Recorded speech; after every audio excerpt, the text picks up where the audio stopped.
Assalamualaikum warahmatullahi wabarakatuh. Ya, apa kabar anak-anak solih-solihah? Kita bertemu lagi hari ini di Jumat yang barokah. Semoga semuanya dalam keadaan sehat, tetap semangat ya. Hari ini kita akan belajar bersama Bu Anggi di tematik 2, persatuan dalam perbedaan, dalam subtema bahasa Indonesia. Ya, hari ini kita akan belajar bahasa Indonesia. Nah, di dalam bahasa Indonesia itu yang paling sering kita temui adalah teks bacaan. Betul kan? Nah, dari teks bacaan yang kita baca, kita bisa mendapatkan informasi. Nah, caranya bagaimana kita mencari informasi di dalam teks bacaan? Yang pertama, yaitu kita menggunakan kata tanya. Sehingga kita bisa mendapatkan informasi. Apa itu kalimat tanya? Kalimat tanya adalah kalimat yang menanyakan sesuatu atau seseorang hingga diperoleh jawaban tentang suatu masalah atau keadaan. Nah, di dalam kalimat tanya ada kata tanya yang digunakan. Kata tanya yang sering digunakan dalam suatu kalimat di antaranya adalah apa? Nah, kalian kan sering kan? Apa sih maksudnya? Apa yang kamu bawa? Nah, yang kedua yaitu siapa? Siapa nama kamu? Kemudian yang ketiga, di mana? Rumahmu di mana? Atau di mana tempat tinggalmu? Kemudian kata tanya yang lain, kapan? Selanjutnya, mengapa dan bagaimana. Nah, kita akan bahas satu persatu tentang katanya ini. Yang pertama adalah apa. Apa digunakan untuk menanyakan benda atau tumbuhan. Bisa juga hewan. Contohnya, misalnya, apa yang kamu bawa? Nah, di situ bisa juga dijawab, saya membawa jeruk. Jelas ya? Yang kedua, yaitu kata tanya siapa. Siapa dipergunakan untuk menanyakan nama orang. Contohnya, siapa namamu? Siapa nama orang tuamu? Dan yang ketiga, yaitu di mana. Penulisan di mana, ini di-nya dipisah ya, karena menyatakan tempat. Jadi di mana ini digunakan untuk menanyakan tempat berada. Contohnya, di mana alamat rumahmu? Di mana sekolahmu?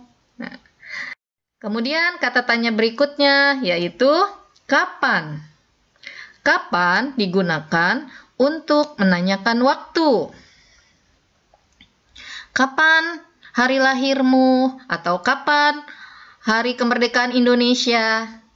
Di situ nanti jawabannya terkait dengan waktu. Kemudian kata tanya yang kelima yaitu mengapa.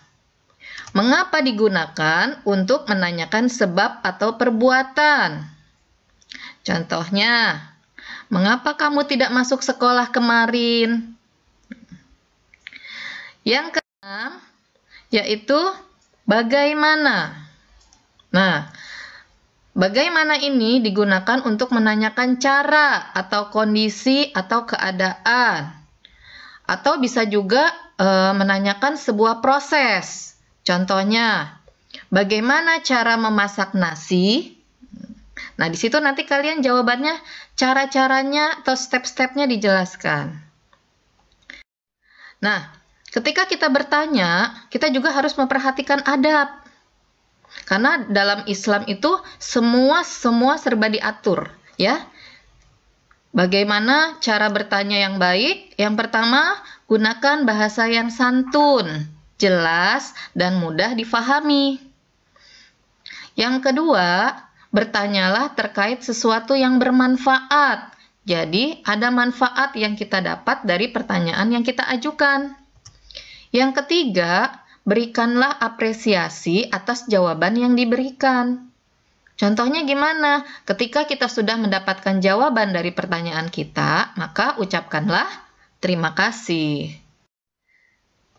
Selanjutnya, kita akan mengidentifikasi informasi penting dari suatu teks.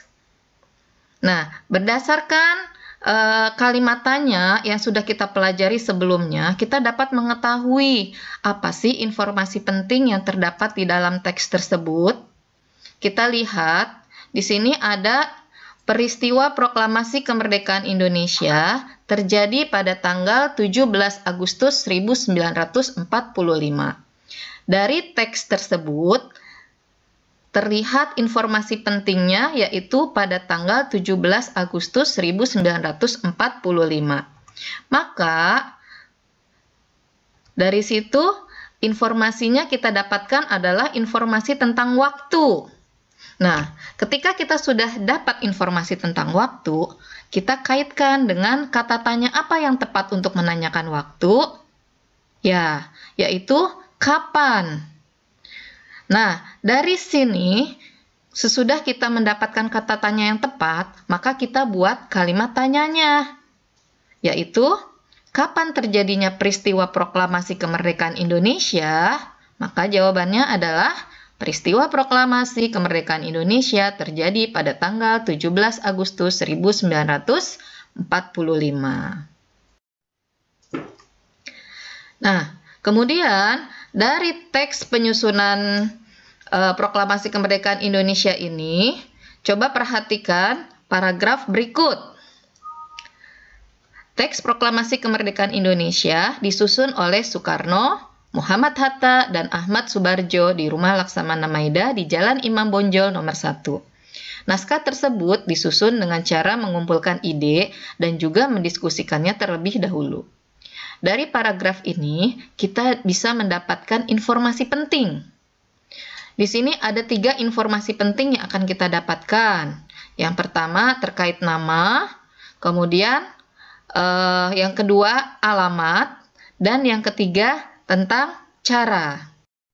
Informasi yang kita dapatkan dari penyusunan teks proklamasi kemerdekaan Indonesia, yang pertama tadi, teks proklamasi kemerdekaan Indonesia disusun oleh Soekarno, Muhammad Hatta, dan Ahmad Subarjo. Kemudian informasi yang kedua, yaitu teks proklamasi kemerdekaan Indonesia disusun di Rumah Laksamana Maida di Jalan Imam Bonjol nomor 1. Dan yang ketiga, naskah teks proklamasi kemerdekaan Indonesia disusun dengan cara mengumpulkan ide dan juga mendiskusikannya terlebih dahulu. Nah, dari ketiga informasi penting ini, yang pertama kita dapatkan pelaku, yaitu Soekarno, Muhammad Hatta, dan Ahmad Subarjo. Dari informasi yang kedua kita dapatkan tempat, yaitu di Rumah Laksamana Maida. Dan dari informasi yang ketiga kita mendapatkan cara bagaimana menyusun teks proklamasi kemerdekaan Indonesia. Selanjutnya, dari penyusunan teks proklamasi kemerdekaan Indonesia ini, kata tanya yang dapat kita gunakan berdasarkan informasi yang kita dapatkan, yang pertama, siapa yang menyusun teks proklamasi kemerdekaan Indonesia? Yang kedua, tadi terkait dengan tempat. Maka pertanyaannya, di mana teks proklamasi kemerdekaan Indonesia disusun? Dan yang terkait dengan informasi ketiga, tadi cara, maka kata tanya yang kita gunakan yaitu bagaimana. Bagaimana cara penyusunan naskah teks proklamasi kemerdekaan Indonesia? Sampai sini kalian paham ya bagaimana cara membuat kalimat tanya. Nah, dari informasi yang tadi kita sudah dapatkan, maka kita dapat membuat peta pikiran. Peta pikiran ini didapat dari informasi penting yang tadi kita sudah dapatkan dari 3 informasi tersebut. Nah, peta pikiran ini Kemudian kita buat seperti bagan-bagan. Yang pertama judulnya penyusunan teks proklamasi kemerdekaan Indonesia. Yang informasi yang kita dapat pertama yaitu terkait pelaku tadi atau tokoh. Maka yang pertama, teks proklamasi kemerdekaan Indonesia disusun oleh Soekarno, Muhammad Hatta, dan Ahmad Subarjo. Kemudian dari informasi yang kedua, kita tarik garis lagi. Penyusunan teks proklamasi kemerdekaan Indonesia dilaksanakan di Rumah Laksamana Maeda di Jalan Imam Bonjol nomor 1. Dan dari informasi yang ketiga, kita dapatkan cara. Maka kita tuliskan informasinya. Naskah teks proklamasi kemerdekaan Indonesia disusun dengan cara mengumpulkan ide dan juga mendiskusikannya terlebih dahulu. Nah, sampai sini peta pemikiran yang kita buat ini kalian bisa aplikasikan dalam semua mata pelajaran. Jadi kalian bisa gunakan peta pemikiran ini untuk meringkas bagian-bagian terpenting dari pelajaran yang kalian pelajari. Nah, di bagian akhir, Bu Anggi minta kalian buka buku teks tematiknya. Setelah kalian baca subtema 1, maka kalian kerjakan latihan halaman 3-4 di aktivitas 1, yaitu membuat kalimat tanya. Kemudian, yang kedua, kalian buka halaman 29, buatlah peta pikiran dari bacaan yang terdapat di halaman 28. Kalau sudah selesai, silakan kalian kumpulkan dan kirimkan melalui Google Classroom. Ya, sampai jumpa lagi di pelajaran berikutnya.